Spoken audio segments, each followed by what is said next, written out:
Hi, I'm Sam, your resident fantasy reader. And I'm Morgan, your romance reader, and we welcome you to Just One More Page, where it's never just one more page. Oh my god, so Morgan. Yeah, what's up?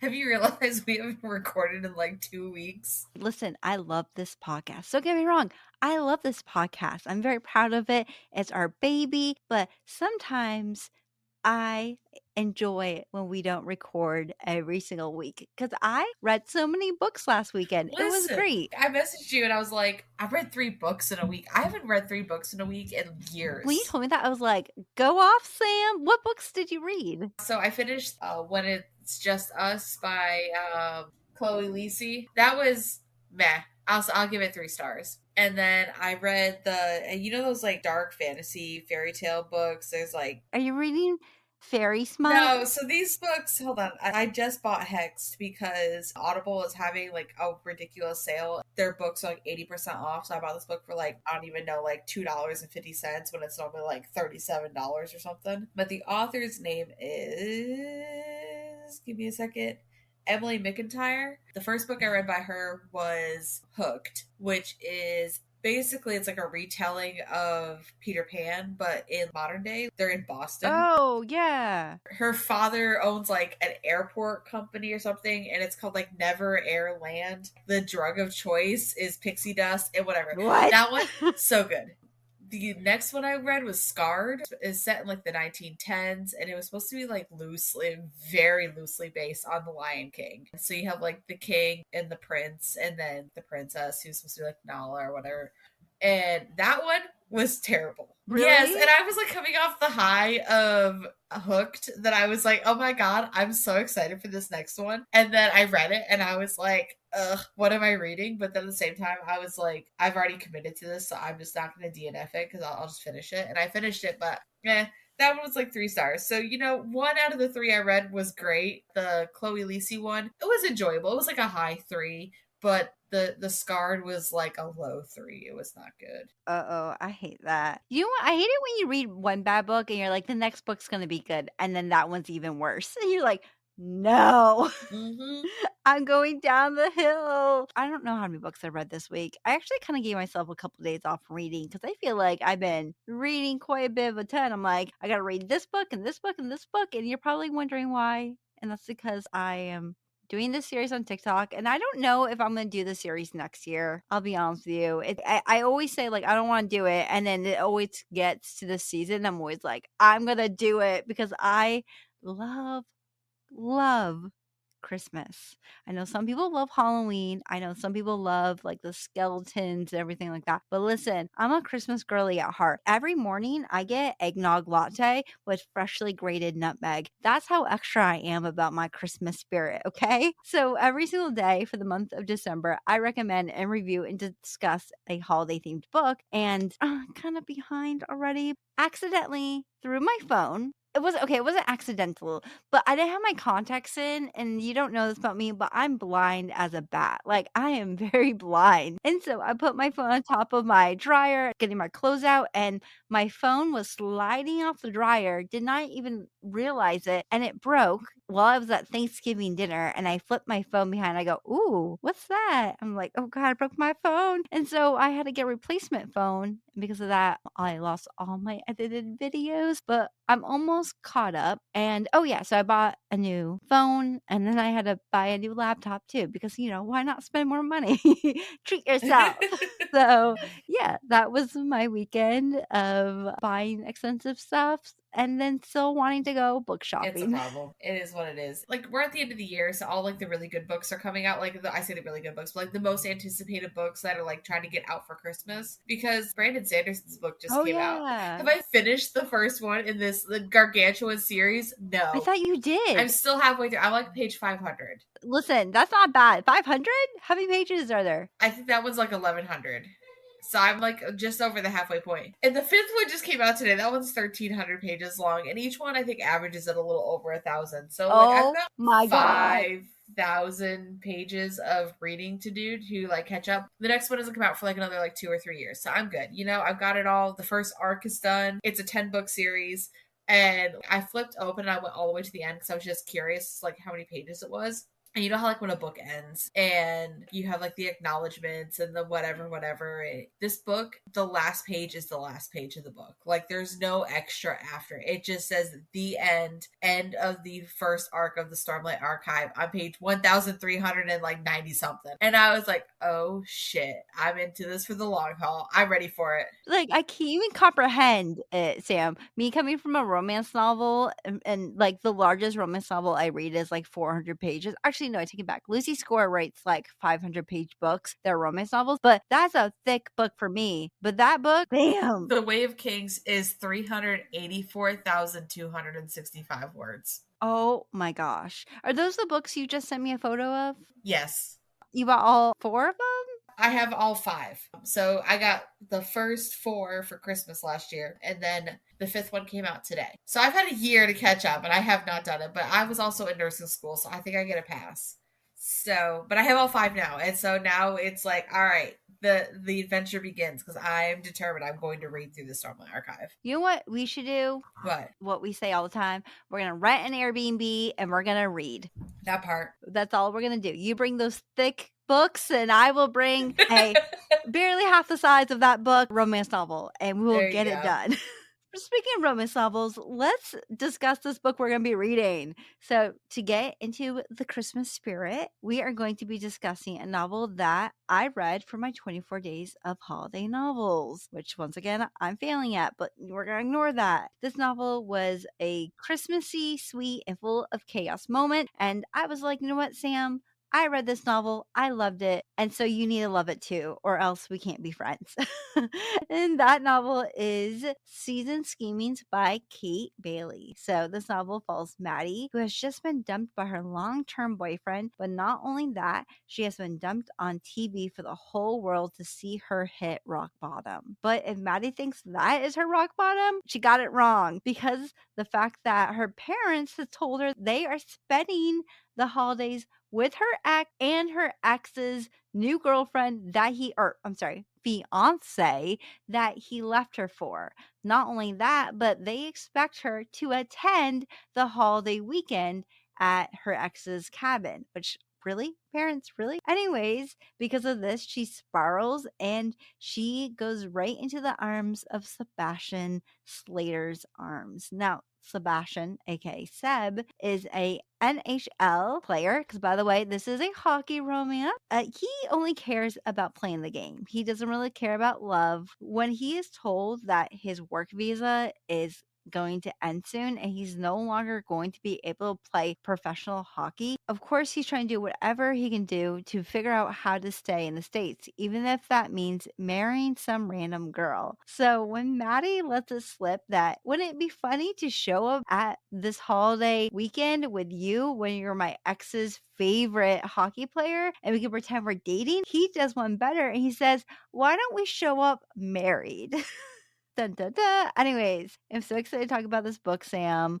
And so tell me what you thought. Did you really like it? Did you not like it? What was your rating? I loved this book. It was so much fun. Oh, did you? It was so much fun because there was like no real like true miscommunication. This trope has been done quite a bit. Like the let's get married for convenience and whatever. And a lot of times it has to do with green cards, and I was like, ugh, like this is gonna be super cheesy. And it was, but like it was in the best way. Like it was just so much fun. Seb and Maddie are just perfect for each other, and Adam can go fly a kite for all I care because he's a douchebag and her mom's a bitch. Usually you get to like the epilogue and you're just like, all right, I'm ready for this to be over. And I was living for the epilogue, but it was so good. I have like 5 stars. Yeah, I love this book too. I think of all the books I read for my holiday books, it was definitely my top 5 books I read. Once again, it's very fluffy, it's very Christmassy. I absolutely love his teammates. His teammates are absolutely hilarious. Although I will mention that the one thing with hockey romances, and I know there's a lot of hockey players, is that it takes me a while to figure out, okay, who are you? What was his name? I don't remember you. That was the only thing that I was like a little bit not the hugest fan of, but that's like literally every hockey romance I ever read where I'm usually confused about who is who. But this book is so cute, so romantic. I love the dual point of view. I love how Seb obviously loves Maddie from the way beginning, and I like how they immediately start calling themselves like my husband, my wife, in their own, mind. And so that was really sweet. But if you're definitely looking for like a really cute holiday romance, definitely read this one. So I don't know if you know this about me, Sam, but I love Marriage for Convenience. I don't know why. I love that trope. So when I found out that this I thought book, you were more of a fake dating girly. I am. So listen, I usually am a fake dating girl, but I think it devolved into more so Married for Convenience is like my top 5. Like I do like fake dating, but the fact that this book had fake dating, Marriage for Convenience, and then like just baking and sweetness, I was like, sign me up completely, please. But do you have anything else you would like to add about this book? No, I just want to gush about it. It was so much fun. I had a good time with it. So, if you guys have not read this book, which you should go do because it's actually on Kindle Unlimited and also the audiobook on Audible if you have like Kindle Unlimited or even I think it's even like a Audible account there, you can get the book for free. So definitely go check it out. But if you don't want to be spoiled, please check out last week's episode where we interviewed Abigail Owen, who is the writer of the games God Plays and also the Dominion series. It was quite a fun time for me, Sam. We definitely fangirled and we definitely have a new best friend. Just saying, okay? Yes, we do. Just saying. Agreed. She agreed, okay? But Yeah, I know. I know. Like this is us just being like we're besties. Like it's legit on our social media that she says we are besties, and she's the one who asked to come back on the podcast. So we are besties. we are besties. She's amazing. Go check out the interview, please. Because you can definitely hear me and Sam freaking out. So, anyways, let's go ahead and discuss this novel. The first thing I really do want to mention Yes. out of everything is the penis straws. Oh my god. So the scene where after they got married, right? He's freaking out. She's just like, "Yeah, I'm here for the ride." And he's like, "Well, I don't know how to tell my teammates. I don't know know what I should do." They literally go to the airport to leave, right? On this private plane. And his teammates have already been told that they are married. So his teammates brings out penis straws to celebrate. And I'm like, "Sir, isn't that for like a bachelorette party?" Here's my thing. None of them knew who Maddie was, Oh, except for no. like mentioning her in passing. And then low key, they go and get married in Vegas, and then they're going back to the plane, and not a single one of the players questions their marriage. They're like, "Hell yeah, we're here for it." Penis Yeah, straws. like, they're like, "You are part of the family." Nobody questioned it. They're like, "Hey, cool beans, you got married. Congrats, man. Penis straws." Penis straws, here we go, all the way. I really, really like the fact that his teammates would always show up to the kitchen where she worked at, and they would always be like, "We're here for snacks," and he would be like, "I'm here to see my woman." This whole team has gone there to, like, eat snacks, and it just kinda felt like more so like those were, like, her brothers, and I love that aspect. I love a found family, and I love, like, this whole book because it's so cute and adorable, and I love the fact that, of course, they had to come and, like, be in the kitchen and eat the food and be like, "Ooh, look at the couples back together." Another character I really, really liked was the grandmother. Yes, the grandma was fun. My favorite part was when she gave Adam and his new girlfriend the sign that said love, live, and Don't be a dick. yeah, and she crossed out the last one, she's like, "Don't be a dick." And then when her and when Seb gave her the commercial kitchen and they were hugging and the grandmother's like, they're gonna get a live, Live, laugh, laugh, love. and love sign. So, did you have a favorite character? Outside of like the two main ones, I love Jax, her stepbrother. I just like the fact that him and Seb just connected, and then they just like decided, okay, this bromance is happening and we are now going to pick on Maddie. And she's just like, I've created my own worst enemies, basically. And she even says jokingly too, she's like, I'm pretending I'm hating it, but I love it. And I'm just like, oh, there's a bromance and I love it so much. Did you think it was funny that Adam didn't really like Jax or Jax didn't really like Adam, but Adam absolutely loves Seb as a hockey player, and but meanwhile here's Seb being BFFs with her Oh yeah, brother. because it was like the moment they walked in and he recognized who Seb was, and he was like, "Are you fucking kidding me?" Basically, and I was like, "Checkmate, friend."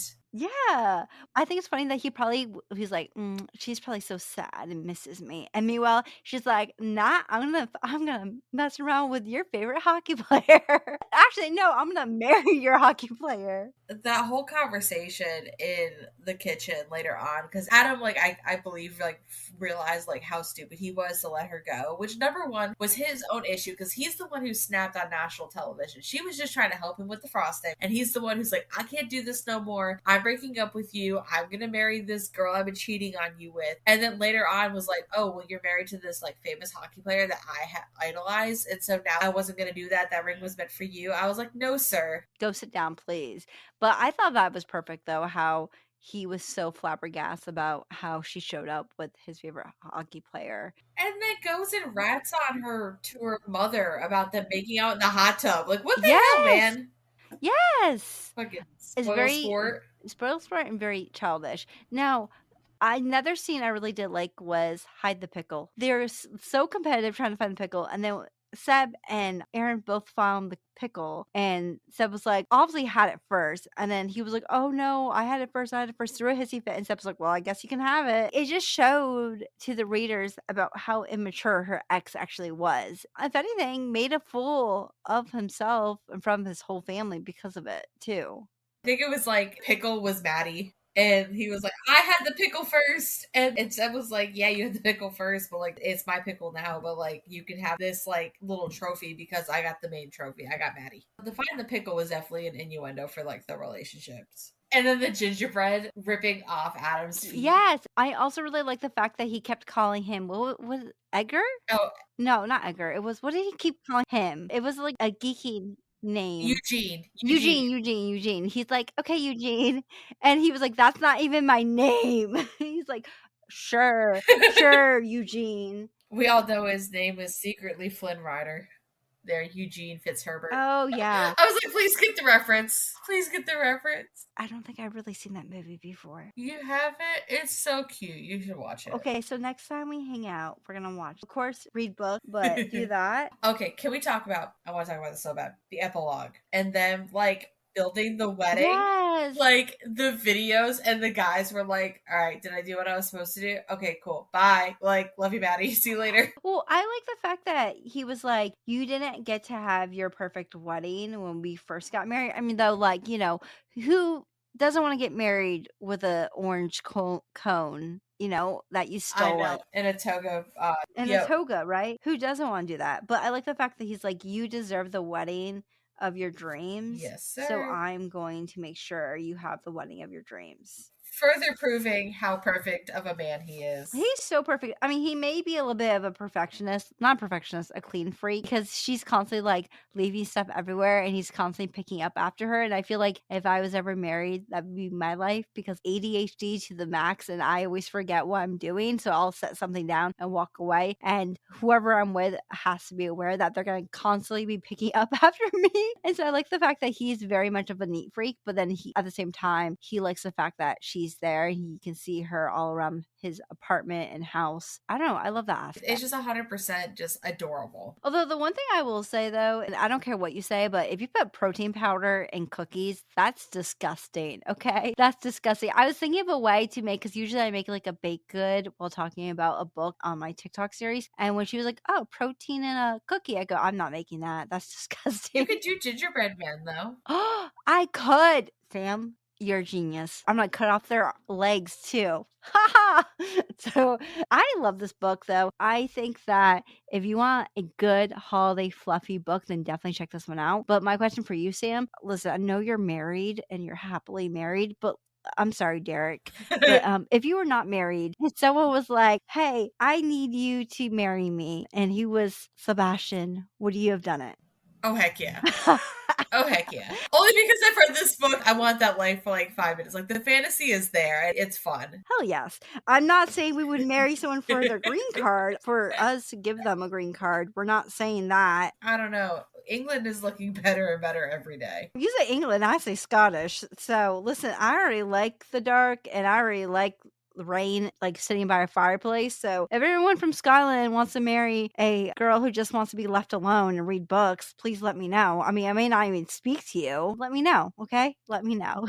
That's okay because you can't understand them through the accent anyway. That's true. I'll just sit there and nod. I'll do what I do with when customers come up and they're talking to me and I don't know what they're saying. I just smile and nod and go, "Oh, really? Yeah, of course." One time someone told me that their father had passed away and I said, "Oh, that's nice." Oh. I didn't realize until after they left because someone said, "You realize that they said that?" And I was like, I did not because I did not know what they were saying to me. So maybe don't do what I do. So, okay, let's talk about the book that we're going to be reading next week. So, next week, we're going to be reading a novel called The Rules of Royalty by Cale Dietrich. Which, funny enough, I was like, that last name seems familiar. And I read a book from them before, which was super good. So, I'm really looking forward to this because that book was amazing. But this novel follows two prince who are from neighboring countries who fall into a whirlwind royal romance. Now, Jamie has never liked being the center of attention, but that all changes when he is revealed to be the heir to a throne. Soon, an invitation is given to him to spend the summer at his father's palace, which will give Jamie a chance to get to know his father that he never thought he would be able to meet. The European kingdom, known for its cold climates, Eric, the spare prince, is dealing with the fact that his golden boy elder brother is getting married. Now the country spotlight is on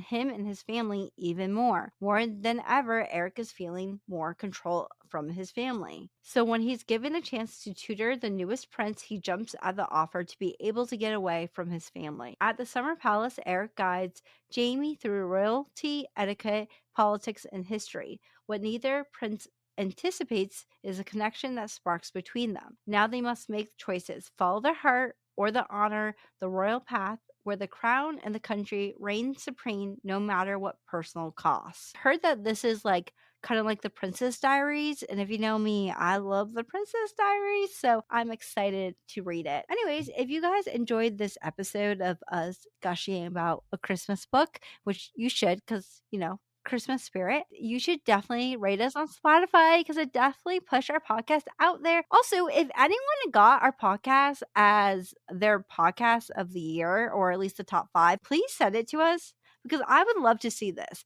Like if you have gotten like or if you have Spotify, if you've gotten us on like I don't even care if we're number 5. Please send it to us on Instagram or on TikTok because I would die to see anyone's Spotify wrap up. That would be amazing. I would probably frame it. So can someone send it to us because I would love to see it. Also, if you like this podcast, please remember to rate us on Spotify and also remember to check us out on YouTube. I might start posting there soon considering the fact that TikTok may be banned soon. Anyways, Sam will tell you about the rest of our socials. Okay, so if it hasn't been banned yet and you think we're absolutely hilarious, which fun fact, my friends, we do have a TikTok. It is just More Page Podcast, and for all the pictures, stories, and anything else we decide to post, we do have an Instagram. It is just More Page Official, and we are also just More Page Official on Blue Sky. So go check us out on there. Come slide into our DMs. Come follow us. We love talking to you all. We hope you enjoyed this episode, and I think this was a great way to kick off the Christmas season. We love you all, and we will talk to you next Sunday. Bye, everyone. Bye.